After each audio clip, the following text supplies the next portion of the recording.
যুক্তরাষ্ট্রের নিউ ইয়র্কে অবস্থিত জাতিসংঘের সদর দপ্তরের বাইরে নিজ শরীরে আগুন ধরিয়ে আত্মহুতি দিয়েছেন এক ব্যক্তি। নিউ ইয়র্ক শরীরে আগুন ধরিয়ে দেন। দগ্ধ অবস্থায় হাসপাতালে নেওয়ার পর সেখানকার কর্তৃপক্ষ তাকে মৃত ঘোষণা করে। এ ঘটনায় তদন্ত চলছে বলে জানিয়েছে পুলিশ। তবে কি কারণে ওই ব্যক্তি গায়ে আগুন দিয়েছেন সে ব্যাপারে কিছু বলেনি তারা। দ্য নিউ ইয়র্ক পোস্টের খবরে বলা হয়, ওই ব্যক্তির কাছে তিব্বতের একটি পতাকা ছিল। অবরুদ্ধ গাজা উপত্যকায় ইসরায়েলি বাহিনীর হামলায় ফিলিস্তিনি গোলরক্ষক সালিম আল আশকার নিহত হয়েছেন। ফিলিস্তিন ফুটবল অ্যাসোসিয়েশন এ তথ্য জানিয়েছে। পিএফ এর বরাতে তুরস্কের বার্তা সংস্থা আনাদোলু এজেন্সি জানিয়েছে, চলতি সপ্তাহের শুরুতে গাজায় ইসরায়েলি সেনাবাহিনীর হাতে সেলিম আল আশকার নিহত হন। দখলদার বাহিনীর ছোড়া গুলিতে নিহত হন তিনি। মাত্র 5 মাস আগে বিয়ে করেছিলেন 32 বছর বয়সী সালিম আল আশকার। তার স্ত্রী বর্তমানে অন্তঃসত্ত্বা। তার মৃত্যুতে পরিবার, সতীর্থ, ফিলিস্তিনের ক্রীড়াঙ্গন এবং বিশ্বের বিভিন্ন প্রান্তের ফুটবল প্রেমীদের মধ্যে শোকের ছায়া নেমে এসেছে। পিএস এর তথ্য অনুযায়ী গাজায় ইসরায়েলের সামরিক অভিযানে এ পর্যন্ত 1000-এর বেশি ফিলিস্তিনি ক্রীড়াবিদ নিহত হয়েছেন।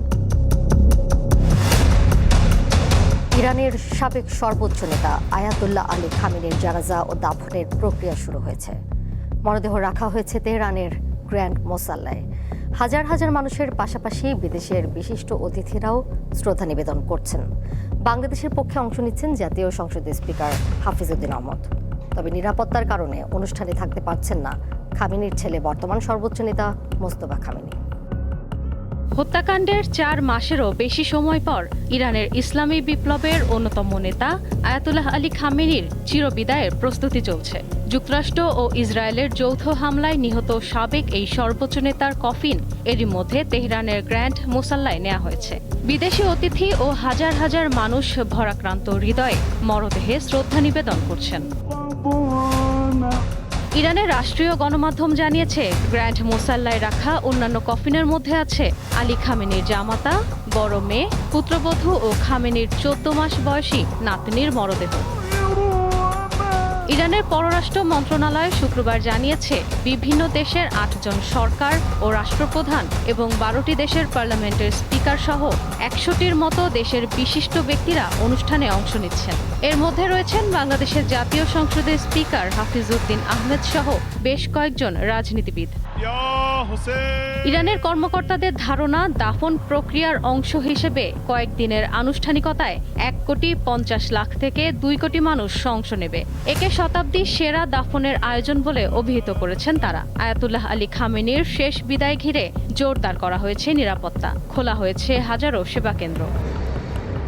ইরানের বর্তমান সর্বোচ্চ নেতা মুজতবা খামেনি তার বাবার জানাজা ও দাফনে থাকতে পারছেন না। জীবনের ঝুঁকি বিবেচনায় তাকে অনুষ্ঠানে যাওয়ার অনুমতি দেয়নি গোয়েন্দা ও নিরাপত্তা সংস্থাগুলো। গণমাধ্যমকে এ তথ্য জানিয়েছেন মুজতবা খামেনির মুখপাত্র হাকিম ইলাহি। আয়াতুল্লাহ আলী খামেনির প্রতি শ্রদ্ধা নিবেদনের জন্য মরদেহ রবিবার পর্যন্ত গ্র্যান্ড মোসাল্লায় থাকবে। সোমবার তেহরানে শোক যাত্রা হবে। পবিত্র শহর কৌমেও রয়েছে কিছু ধর্মীয় আনুষ্ঠানিকতা। পরে ইরাকের বাগদাদ, কারবালা ও নাজাফে হবে স্মরণ অনুষ্ঠান। সবশেষ 9 জুলাই ইরানের গুরুত্বপূর্ণ মাশহাদ শহরে ইমাম রেজার সমাধিস্থলে খামেনিকে সমাহিত করা হবে। আলী খামেনির শেষ বিদায় অনুষ্ঠানে কোনো ধরনের হামলা না চালাতে যুক্তরাষ্ট্র ও ইসরায়েলকে সতর্ক করেছে তেহরান। চলতি বছরের 28 ফেব্রুয়ারি যুক্তরাষ্ট্র ও ইসরায়েলের যৌথ হামলায় 87 বছর বয়সী ইরানের তৎকালীন সর্বোচ্চ নেতা আয়াতুল্লাহ আলী খামেনি নিহত হন। তিনি 36 বছর দেশটির সর্বোচ্চ নেতা ছিলেন। ইশরাত সুমা, দীপ্ত বার্তা কক্ষ।